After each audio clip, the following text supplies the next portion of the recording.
প্রিয় দেশবাসী, দেশের সকল শিশু, কিশোর কিশোরী, তরুণ তরুণী, শিক্ষার্থী, বয়স্ক, বৃদ্ধ, পুরুষ, মহিলা সবাইকে সালাম জানাচ্ছি। আসসালামু আলাইকুম। আপনাদের সবাইকে ছাত্র জনতার বিপ্লবে সিক্ত নতুন বাংলাদেশে স্বাগত জানাচ্ছি। গভীর শ্রদ্ধা জানাচ্ছি জুলাই আগস্ট মাসে ফ্যাসিবাদের বিরুদ্ধে ছাত্র জনতার অভ্যুত্থানে নিহত সকলের প্রতি। তাদের আত্মার মাগফিরাত কামনা করছি। তাদের আত্মত্যাগের বিনিময়ে নতুন বাংলাদেশ গড়ার শপথ নিয়ে আমি আপনাদের কাছে কিছু কথা বলতে চাই। শরণার্থীকালের ভয়াবহ বন্যায় যারা মৃত্যুবরণ করেছেন, যারা অসুস্থ হয়ে পড়েছেন বা যারা সর্বস্ব হারিয়েছেন, যারা দুঃসহ জীবন যাপন করছেন, তাদের স্মরণে রেখে আজকের কথাগুলো বলছি। বন্যা দুর্গতদের জীবন দ্রুত স্বাভাবিক করার জন্য যাবতীয় উদ্যোগ সরকারি বেসরকারি পর্যায়ে নেবার আয়োজন করেছি। ভবিষ্যতে সকল ধরনের বন্যা প্রতিরোধে আমাদের আভ্যন্তরীণ এবং প্রতিবেশীদের সঙ্গে যাতে যৌথভাবে নেওয়া যায় সে আলোচনা শুরু করেছে। প্রিয় দেশবাসী, আপনারা জানেন বিপ্লবী ছাত্র জনতা জাতির এই ক্রান্তি লগ্নে আমাকে এক গুরু দায়িত্ব অর্পণ করেছে। তারা নতুন এক বাংলাদেশ গড়তে চায়। নতুন প্রজন্মের এই গভীর আকাঙ্ক্ষাকে বাস্তবে রূপ দেওয়ার সংগ্রামে আমি একজন সহযোদ্ধা হিসেবে তাদের সঙ্গে যোগ দিয়েছি। দেশের সকল বয়সের, সকল পেশার, সকল মতের, সকল ধর্মের সবাইকে বিনা দ্বিধায় এই সংগ্রামে যোগ দেওয়ার আহ্বান জানাচ্ছি। প্রিয় দেশবাসী, লক্ষ লক্ষ শহীদের রক্তের বিনিময়ে এবং লক্ষ লক্ষ মা বোনের আত্মদানের বিনিময়ে যে বাংলাদেশ আমরা পেয়েছিলাম তা ফ্যাসিবাদ এবং স্বৈরাচারের হাতে ধ্বংস হয়ে গেছে। আপনারা দেখেছেন আমাদের প্রতিটি প্রতিষ্ঠানকে তারা কিভাবে শেষ করেছে। দেশের রন্ধ্রে রন্ধ্রে ঢুকে গেছে দুর্নীতি। এমন এক দেশে আমাদের দেশ রূপান্তরিত হয়েছে যেখানে স্বৈরাচারের পিয়নও দুর্নীতির মাধ্যমে 400 কোটি টাকার সম্পদ করার মতো অকল্পনীয় কাজ করে গেছে নির্বিবাদে। শিক্ষা খাতকে পঙ্গু করে দিয়েছে। ব্যাংকিং ও শেয়ার বাজার খাতে লুটপাট, প্রকল্প ব্যয়ে বিশ্ব রেকর্ড, অবাধ সম্পদ পাচার, আইন শৃঙ্খলা রক্ষাকারী সংস্থাকে নিজ দলের পুতুলে রূপান্তর, বাক স্বাধীনতা হরণ, মানবাধিকার হরণ, এসবই হিমশৈলের অগ্রভাগ মাত্র। ক্ষমতা কুক্ষিগত করতে ফ্যাসিবাদী সরকার খর্ব করেছে জনগণের সাংবিধানিক ক্ষমতা ও অধিকার। দুঃশাসন, দুর্নীতি, অন্যায়, অবিচার, নিপীড়ন, বিচারের নামে প্রহসনের মাধ্যমে জনসুরক্ষা বিপন্ন করেছে। জনগণকে নির্যাতন, বঞ্চনা ও বৈষম্যের মুখোমুখি দাঁড় করিয়ে দিয়েছে। নতুন প্রজন্মের মানুষ সহ কোটি কোটি মানুষের ভোটাধিকারকে বছরের পর বছর হরণ করেছে। মানুষের এগিয়ে যাওয়ার পথে সকল ধরনের প্রতিবন্ধকতা তৈরি করে স্বৈরাচার তার নিজের, পরিবারের ও দলের কিছু মানুষের হাতে দেশের মালিকানা তুলে দিয়েছে। প্রিয় দেশবাসী, কিন্তু এই দ্বার প্রান্তে দাঁড়িয়েই আমাদের গড়তে হবে স্বপ্নের বাংলাদেশ। বৈষম্যহীন, শোষণহীন, কল্যাণময় এবং মুক্ত বাতাসের রাষ্ট্রের যে স্বপ্ন নিয়ে ছাত্র জনতা আন্দোলনে ঝাঁপিয়ে পড়েছিল, আমি তাদের সেই স্বপ্ন পূরণে অঙ্গীকারবদ্ধ। আপনাদের সবাইকে এই শুভলগ্নে তাদের স্বপ্ন পূরণে সমস্ত শক্তি নিয়ে এগিয়ে আসার আহ্বান জানাচ্ছি।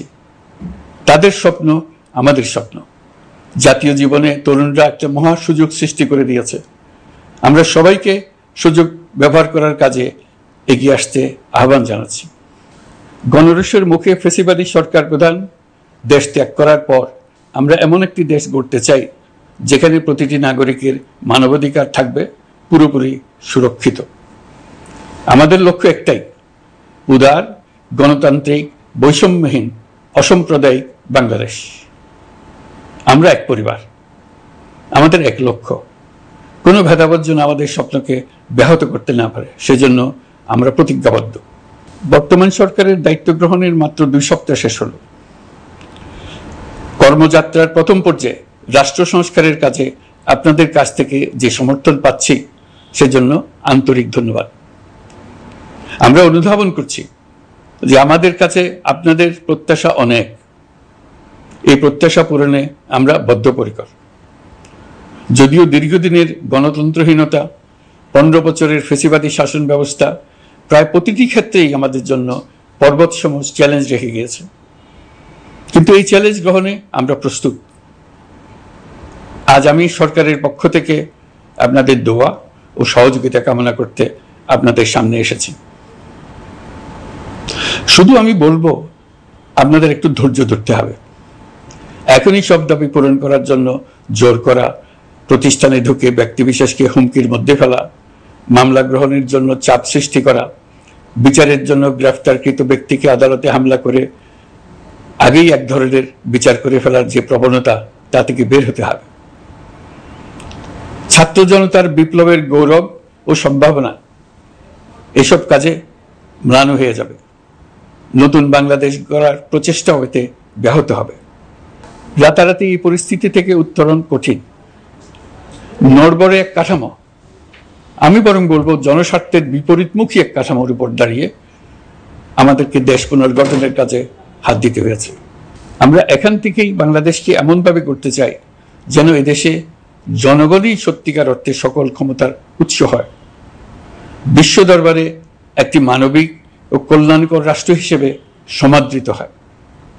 তরুণ প্রজন্ম, শিক্ষার্থী ও জনতার আত্মত্যাগের প্রতি সম্মান জানাতে রাষ্ট্র সংস্কারের কাজে সফল আমাদের হতেই হবে,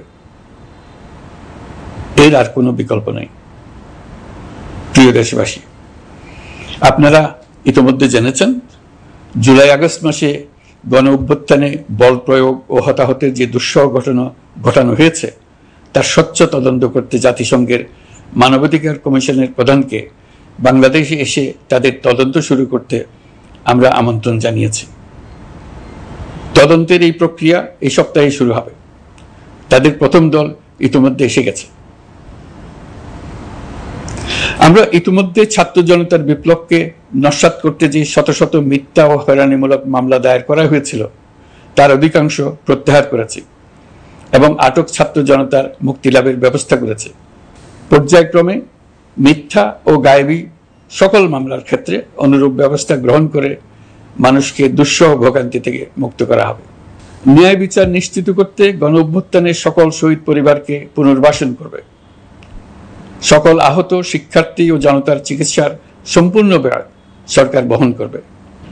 সেই লক্ষ্যে স্বাস্থ্য মন্ত্রণালয়ের নেতৃত্বে উপদেষ্টা পরিষদে বৈষম্য বিরোধী ছাত্র আন্দোলনের প্রতিনিধিত্বকারী 2 জন উপদেষ্টার সহায়তায় একটা পূর্ণাঙ্গ তালিকা প্রস্তুত করা হচ্ছে। এই কার্যক্রমের জন্য এবং গণ অভ্যুত্থানের শহীদদের স্মৃতি ধরে রাখতে সরকার অতি দ্রুত জুলাই গণহত্যা স্মৃতি ফাউন্ডেশন নামে একটি ফাউন্ডেশন প্রতিষ্ঠা করার প্রক্রিয়া শেষ পর্যায়ে এনেছে। আপনাদের সবার এবং বিদেশে অবস্থানরত ভাই বোনদের অনুদান এই প্রতিষ্ঠানে পাঠানোর জন্য অনুরোধ করছি। আমি ব্যক্তিগতভাবে এই প্রতিষ্ঠানের চেয়ারম্যানের পদ গ্রহণ করেছি। প্রিয় দেশবাসী, আপনারা লক্ষ্য করেছেন দায়িত্ব গ্রহণ করেই আমাদেরকে আইন শৃঙ্খলা অঙ্গনে অস্থির পরিস্থিতি সামাল দিতে হয়েছে। আপনাদের সহযোগিতা ও সমর্থনে দেশপ্রেমিক সকল আইন শৃঙ্খলা রক্ষাকারী বাহিনী কাজে যোগ দিয়েছে। ফ্যাসিবাদী সরকার প্রশাসনের চরম দলীয়করণ করার ফলে বিপুল সংখ্যক কর্মকর্তা কর্মচারী দীর্ঘদিন বৈষম্যের শিকার হয়েছেন। আমরা ইতিমধ্যে সংশোধনমূলক ব্যবস্থা গ্রহণ করতে আরম্ভ করেছি, তবে প্রশাসনকে গতিশীল রাখতে এবং একই সাথে সুনির্দিষ্ট পদ্ধতি অনুসরণ করে সঠিক সিদ্ধান্তে উপনীত হতে সময় প্রয়োজন। সেজন্য সকলকে ধৈর্য ধরার অনুরোধ করছি। প্রশাসনের সকল ক্ষেত্রে প্রতিষ্ঠানগুলো যেন জনগণের আস্থা ফিরে পায়, সেটি আমাদের অন্যতম উদ্দেশ্য। লুটপাট ও দুর্নীতির আখড়ায় পরিণত করা ব্যাংকিং খাতে সুশাসন নিশ্চিত করার জন্য আমরা উদ্যোগ নিয়েছি। এই খাতে দক্ষ জনবল নিয়োগ দেওয়া হচ্ছে। ব্যাংকিং খাতে শৃঙ্খলা স্থাপন, ব্যবসা বাণিজ্যে সহায়ক পরিবেশ তৈরি এবং জনগণের জীবনযাপন সহজ করতে নিত্য প্রয়োজনীয় দ্রব্যমূল্য ও মূল্যস্ফীতি নিয়ন্ত্রণে আনার আমরা উদ্যোগ সচল করেছি। ব্যাংকিং খাতে দীর্ঘমেয়াদী সংস্কারের জন্য ব্যাংক কমিশন গঠন করা হবে। আর্থিক খাতে সার্বিক পরিস্থিতি ও সংস্কার বিষয়ে একটি রূপকল্প তৈরি করা হবে, যা দ্রুত জনসমক্ষে প্রকাশ করা হবে। শেয়ার বাজার, পরিবহন খাত সহ যেসব ক্ষেত্রে চরম বিশৃঙ্খলা বিরাজ করছে তা নিরসনের দ্রুত পদক্ষেপ নেওয়া হচ্ছে। বিচার বিভাগকে দুর্নীতি ও দলীয় প্রভাব মুক্ত করতে কার্যক্রম শুরু হয়েছে। একটি সুনির্দিষ্ট প্রক্রিয়ার মধ্য দিয়ে বিচার বিভাগের স্বাধীনতা ও জবাবদিহিতা নিশ্চিত করার উদ্যোগ নেওয়া হয়েছে। ফ্যাসিবাদী সরকারের বিচার বহির্ভূত হত্যাকাণ্ড, গুম, খুন, অপহরণ এবং আয়নাঘরের মতো চরম ঘৃণ্য সকল অপকর্মের ন্যায় বিচার নিশ্চিত করা হবে। এসব অপকর্মের সঙ্গে জড়িত সকলের বিচার নিশ্চিত করা হবে। তালিকা প্রস্তুত করে মিথ্যা মামলা প্রত্যাহার করা হবে। দুর্নীতি ও সম্পদ পাচারের বিচার করা হবে। আইন শৃঙ্খলার ক্ষেত্রে জনমুখী ও দলীয় প্রভাবমুক্ত জবাবদিহিমূলক কাঠামো সৃষ্টির লক্ষ্যে পুলিশ কমিশন গঠন করা হবে। জাতিসংঘের তদন্ত প্রতিবেদন, দায়িত্বপ্রাপ্ত সকল সংস্থা ও জনগণের সাথে মত বিনিময়ের মাধ্যমে কমিশনের নেতৃত্বে প্রয়োজনীয় সংস্কার করা হবে। বাংলাদেশকে আর কোনোদিন কেউ যেন কোনো পুলিশি রাষ্ট্রে পরিণত করতে না পারে তার ব্যবস্থা করা হবে। তথ্যের অবাধ প্রবাহ ও গণমাধ্যমের স্বাধীনতা নিশ্চিত করা হবে। ফ্যাসিবাদী সরকার গণমাধ্যমের উপরও দলীয়করণ ও নির্যাতনের বোঝা চাপিয়েছিল।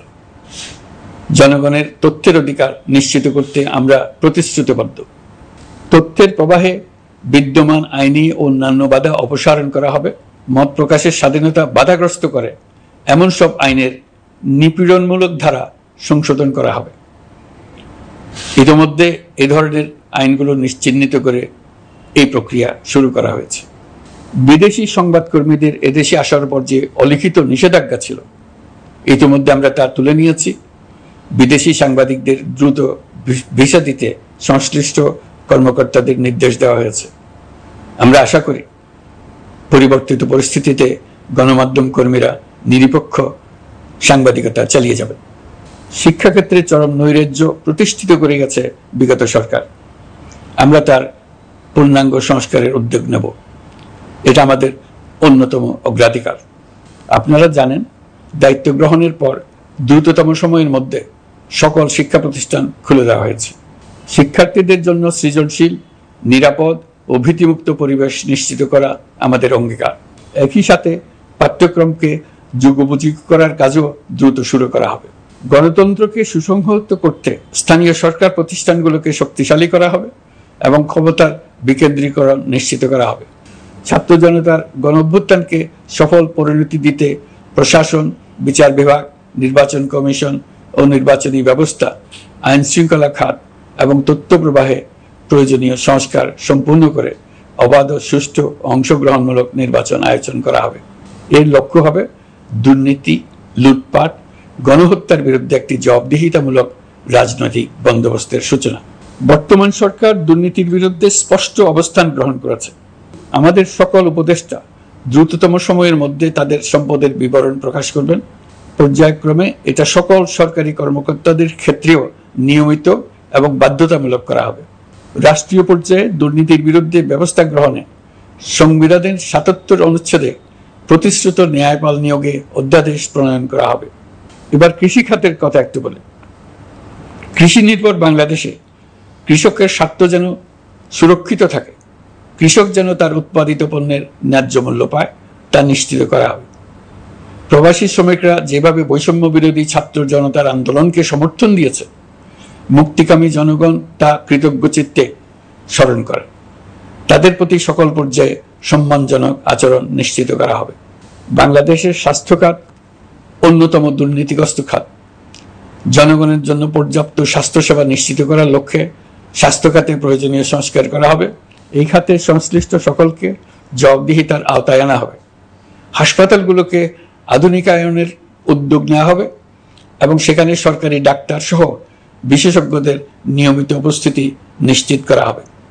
স্বাস্থ্যসেবা যাতে নির্দিষ্ট কিছু অঞ্চলে কেন্দ্রীভূত না থাকে, দেশের সব অঞ্চলের মানুষ সমান স্বাস্থ্যসেবা পায়, সে লক্ষ্যে প্রয়োজনীয় উদ্যোগ নিতে আমরা বদ্ধপরিকর। বর্তমান প্রজন্ম অনেক বেশি সচেতন। বিশ্বের বিভিন্ন প্রান্তে ঘটে যাওয়া পরিবর্তন বিষয়ে তারা ওয়াকিবহাল শুধু নয়, তারা নেতৃত্ব দিচ্ছে। তারা যে উন্নয়নের স্বপ্ন দেখে তা টেকসই এবং পরিবেশ বান্ধব, প্রকৃতি ধ্বংসকারী উন্নয়ন নয়। শুধু জিডিপি একটি দেশের উন্নয়নের মাপকাঠি হতে পারে না। নদী, নালা, খাল, বিল, পাহাড়, বন, মাটি আর বাতাস ধ্বংস আর দূষিত করে যে উন্নয়ন হয় তা দীর্ঘমেয়াদী, টেকসই নয়। জীবাশ্ম জ্বালানির বিরুদ্ধে পরিবেশবাদীদের সাথে আমাদের সরকারের অবস্থান সামঞ্জস্যপূর্ণ। জলবায়ু পরিবর্তন রোধ করতে এবং আগামী প্রজন্মের জন্য সুস্থ একটা পৃথিবী রেখে যেতে কার্বন নিঃসরণ শূন্যের কোঠায় নামিয়ে আনার বিকল্প নেই। আমাদের সরকার পরিবেশ ও জলবায়ু রক্ষায় সর্বোচ্চ গুরুত্ব দেবে। এই কার্যক্রমে তরুণ সম্প্রদায়কে সম্পৃক্ত করা হবে। ইতোমধ্যে বিভিন্ন রাষ্ট্র ও জাতিসংঘ বর্তমান সরকারের কর্মসূচির প্রতি সমর্থন ব্যক্ত করেছে। আমরা সকল রাষ্ট্রের সাথে বন্ধুত্বপূর্ণ সম্পর্ক বজায় রাখব। আমাদের পররাষ্ট্রনীতির ভিত্তি হবে পারস্পরিক আস্থা, বিশ্বাস ও সহযোগিতা। আমরা মানবাধিকার আইন সহ সকল আন্তর্জাতিক আইনের প্রতি শ্রদ্ধাশীল। আমাদের পক্ষ থেকে গুম বিষয়ক আন্তর্জাতিক চুক্তির পক্ষরাষ্ট্র হওয়া সহ বিভিন্ন পদক্ষেপ নেওয়া হয়েছে। ইতিমধ্যে পক্ষভুক্ত এমন সকল আঞ্চলিক ও দ্বিপাক্ষিক চুক্তি ও সমঝোতা বাস্তবায়ন করে যাব। আমাদের সরকার রোহিঙ্গা সমস্যার বাস্তবসম্মত সমাধানের লক্ষ্যে আন্তর্জাতিক সম্প্রদায়ের সাথে কাজ করে যাবে। আমরা জাতীয় ঐক্যে বিশ্বাসী। প্রয়োজনীয় সংস্কারের লক্ষ্যে রাজনৈতিক ঐক্যের মধ্য দিয়ে নিশ্চিত করা হবে নারী, শিশু, প্রতিবন্ধী, ধর্মীয় সংখ্যালঘু, আদিবাসী সকলেই এদেশের নাগরিক এবং সমান আইনের সুরক্ষার অধিকারী। তাদের সকলের মানবিক অধিকার সহ অন্যান্য সকল অধিকার নিশ্চিত করার উদ্যোগ নেওয়া হবে। এই জন্য আমি উপদেষ্টা পদমর্যাদা সম্পন্ন একজন বিশেষ সহকারী নিয়োগ দিয়েছি, যার দায়িত্ব হবে জাতীয় সংহতি উন্নয়ন। বন্যা কবলিত এলাকার সকল মানুষের দুর্ভোগ লাঘবে সরকার সঠিক সহায়তা দেওয়ার জন্য সরকারের যত কার্যক্রম আছে তাদের সচল করেছে। ইতিমধ্যে উপদেষ্টাবৃন্দ বিভিন্ন এলাকার দায়িত্ব নিয়ে এলাকায় গেছেন। আমার কার্যালয়ে একটা নিয়ন্ত্রণ কক্ষ স্থাপন করা হয়েছে। বন্যা পরবর্তী কার্যক্রম নেওয়া হয়েছে। ভবিষ্যতে বন্যা নিয়ন্ত্রণের জন্য করণীয় কি স্থির করার জন্য পদক্ষেপ নেওয়া হচ্ছে। দেশপ্রেমিক সেনাবাহিনী, পুলিশ, বিজিবি, র্যাবকে গুম নির্যাতনের কাজে লাগিয়ে তাদের কলঙ্কিত করা হয়েছে। তারা দেশের গৌরব। তাদেরও কিছু অতি উৎসাহী সদস্যের কারণে পুরো বাহিনীকে আমরা কলঙ্কিত দেখতে চাই না। আমরা অপরাধীদের চিহ্নিত করতে চাই এবং তাদের শাস্তি দিতে চাই, যেন ভবিষ্যতে কারো হুকুমে দেশপ্রেমিক কোনো বাহিনীর, পুলিশের, র্যাবের কোনো সদস্য হত্যাকাণ্ড, গুম ও অত্যাচারে জড়িত হওয়ার সাহস না করে। তাদের কাছে হুকুম যত বড় কর্তৃপক্ষের কাছ থেকে আসুক না কেন, তারা তা উপেক্ষা করবে। ভবিষ্যতে উপরওয়ালার হুকুমে এমন ঘৃণ্য কাজ করতে বাধ্য হয়েছে এমন ব্যাখ্যা কারো কাছে গৃহীত না হয় তার ব্যবস্থা করা হবে। আমি দেশরক্ষা বাহিনী, পুলিশ বাহিনী এবং অন্যান্য সহল বাহিনীকে নির্দেশ দিয়েছি তারা তাদের মধ্যে যারা হত্যাকাণ্ড, গুম, খুন বা শারীরিক মানসিক অত্যাচারে সরাসরি জড়িত তাদের চিহ্নিত করে বিচারের ব্যবস্থা করতে। যারা গুম হয়েছে, হত্যার শিকার হয়েছে তাদের তালিকা প্রস্তুত করতে। তাদের পরিবার সমূহকে সান্ত্বনা দেওয়ার ভাষা আমার নাই। তাদের জীবনে শান্তি ফিরিয়ে আনতে আমরা প্রচেষ্টা অব্যাহত রাখব। আমি সকল দেশরক্ষা বাহিনী ও আইনশৃঙ্খলা বাহিনীকে তাদের উপর জনগণের সম্পূর্ণ আস্থা ফিরিয়ে আনতে সকল পদক্ষেপ গ্রহণ করতে নির্দেশ দিয়েছি। গত 15 বছরের দুর্নীতি, অর্থ পাচার ও জনস্বার্থ বিরোধী চুক্তি স্বাক্ষর, প্রকল্পের নামে লুটপাট ইত্যাদি তথ্য নিয়ে একটি শ্বেতপত্র প্রণয়নের জন্য আমি ইতিমধ্যে একটি কমিটি গঠন করেছি। আমি বিভিন্ন দেশের রাষ্ট্রদূত এবং দাতা সংস্থার প্রতিনিধিদের সঙ্গে বৈঠক করেছি এবং করে যাচ্ছি। ছাত্র জনতার গণঅভ্যুত্থানের পর দেশ গঠনের জন্য সকল প্রকার আর্থিক অন্যান্য সহযোগিতার জন্য তাদেরকে অনুরোধ জানাচ্ছি। তারা এই ব্যাপারে আগ্রহ দেখাচ্ছে। তাদের কাছে আমাদের প্রস্তাব শুভ প্রণয়ন করে দ্রুত পাঠানোর ব্যবস্থা নিয়েছে। তাদেরকে অনুরোধ জানিয়েছি তারা যেন পরিস্থিতির কারণে অতি দ্রুত অর্থ ছাড় করার ব্যবস্থা নেন। তাদেরকেও বলেছি যে অবস্থার মধ্য দিয়ে আমরা যাচ্ছি তা যেমন একটি দুর্যোগপূর্ণ সময়, তেমনি এটা জাতির জীবনে মস্ত বড় সুযোগ। এই সুযোগকে যেন আমরা পূর্ণভাবে কাজে লাগাতে পারি, সেই জন্য তাদের সহযোগিতা চেয়েছি। এই গণ অভ্যুত্থানে বিদেশে অবস্থানকারী বাংলাদেশিরা অত্যন্ত গুরুত্বপূর্ণ ভূমিকা পালন করেছেন। জাতি তাদের অবদান বিশেষভাবে স্মরণ করবে। নতুন বাংলাদেশ গড়ার কাজে আমরা তাদের অংশগ্রহণ চাইব। আমাদের একটি লক্ষ্য হবে বিদেশগামী এবং প্রত্যাবর্তনকারী প্রত্যেক প্রবাসী শ্রমিককে মর্যাদা ও সম্মানের সঙ্গে দেশে আসা এবং যাওয়া নিশ্চিত করা। সে ব্যাপারে শিগগিরই পদক্ষেপ নেওয়া হবে। বিদেশে অবস্থানরত সকলের কাছে আমার আবেদন, তারা যেন তাদের উপার্জিত অর্থ অফিসিয়াল চ্যানেলে দেশে পাঠান। দেশের অর্থনৈতিক সংকট উত্তরণে এই অর্থ বিশেষভাবে প্রয়োজন। কি কি ব্যবস্থা নিলে তাদের জন্য অফিসিয়াল চ্যানেলে অর্থ পাঠানো সহজ হবে সেটা সম্বন্ধে আমরা তাদের পরামর্শ নেব। সারা দেশ ঘুষের মহাসমুদ্রে নিমজ্জিত। কিভাবে ঘুষ থেকে আমরা মুক্ত হতে পারি তার জন্য আমাদের পরামর্শ দেন। শুধু এই কাজটা নিয়ে অগ্রসর হতে পারলেই আমি মনে করি দেশের জন্য এই সরকার একটা গুরুত্বপূর্ণ অবদান রেখে গেছে বলে স্মরণীয় হয়ে থাকবে। আমি কথা দিচ্ছি, এই ব্যাপারে আমি আমার সর্বশক্তি নিয়োজিত করব। আমাদের দায়িত্ব দেশের সকল মানুষকে একটি পরিবারের বন্ধনে আবদ্ধ করা। পরিবারে মতভেদ থাকবে, বাকবিতণ্ডা হবে, কিন্তু আমরা ভাই বোন, আমরা বাবা মা, আমরা কেউ কারো শত্রু না। কাউকে তার মতের জন্য শত্রু মনে করব না, কাউকে ধর্মের কারণে শত্রু মনে করব না, কাউকে লিঙ্গের কারণে শত্রু মনে করব না। আমরা সবাই সমান, কেউ কারো উপরে, কেউ কারো নিচে না। এই ধারণা আমরা জাতীয় জীবনের সর্বক্ষেত্রে প্রতিষ্ঠিত করতে চাই। একটা বিশেষ ব্যাপারে আমরা আপনাদের সহযোগিতা চাচ্ছি। আমাদের দায়িত্ব গ্রহণের পর থেকে প্রতিদিন সচিবালয়ে, আমার অফিসের আশেপাশে, শহরের বিভিন্ন স্থানে সমাবেশ করা হচ্ছে। গত 16 বছরের অনেক দুঃখ কষ্ট আপনাদের জমা আছে, সেটা আমরা বুঝি। আমাদের যদি কাজ করতে না দেন তাহলে এই দুঃখ ঘোচানোর সকল পথ বন্ধ হয়ে যাবে। আপনাদের কাছে একান্ত অনুরোধ, আমাদের কাজ করতে দেন। আপনাদের যা চাওয়া তা লিখিতভাবে আমাদেরকে দিয়ে যান। আমরা আপনাদের বিপক্ষ দল নয়। আইনসঙ্গতভাবে যা কিছু করার আছে আমরা অবশ্যই তা করব, কিন্তু আমাদেরকে ঘেরাও করে এই গুরুত্বপূর্ণ দিনগুলোতে আমাদের কাজে বাধা দেবেন না।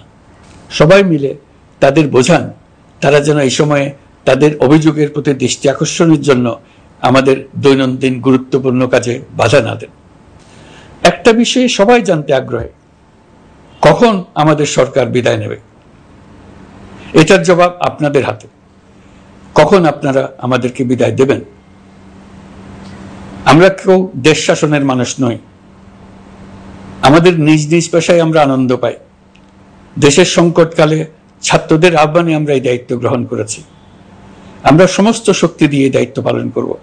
আমাদের উপদেষ্টা মণ্ডলীও এই লক্ষ্যে উদ্বুদ্ধ হয়ে সবাই মিলে একটা টিম হিসেবে কাজ করে যাচ্ছি।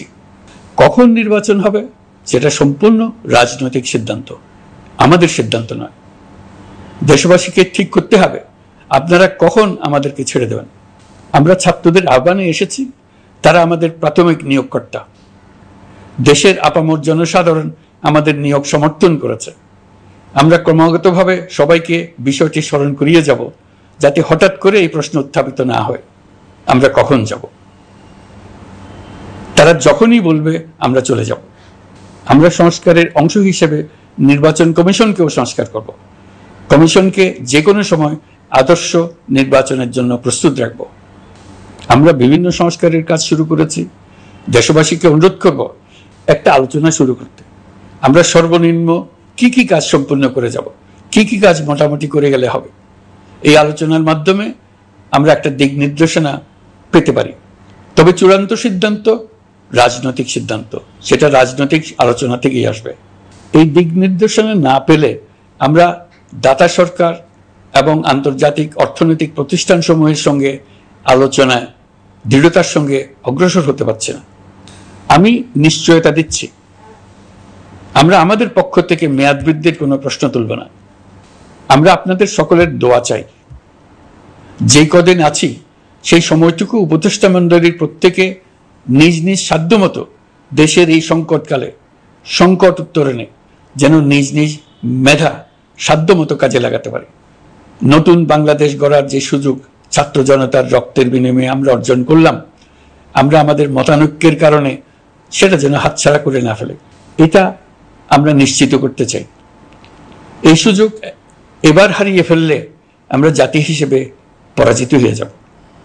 শহীদ, আহত এবং জীবিত ছাত্র জনতার কাছে আমরা প্রতিজ্ঞাবদ্ধ থাকতে চাই, আমরা এই অর্জনকে কিছুতেই হারিয়ে যেতে দেব না।